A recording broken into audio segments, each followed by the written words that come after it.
Welcome to the pension page. In this video, we're going to cover how to add a defined contribution plan, pooled registered pension plan, deferred profit sharing plan, and a group RRSP. As each of these pensions require the exact same inputs, let's just jump into a defined contribution plan. However, if you have a different plan, you can still follow along.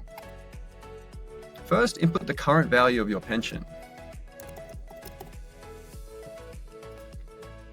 Next, indicate the percentage of your salary that your employer contributes towards the pension. You can then indicate the percentage of your salary that you also contribute to your pension. Next, input the expected annual rate of return for your pension.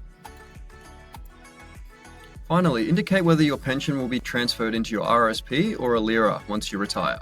Once all required fields are completed, select Add.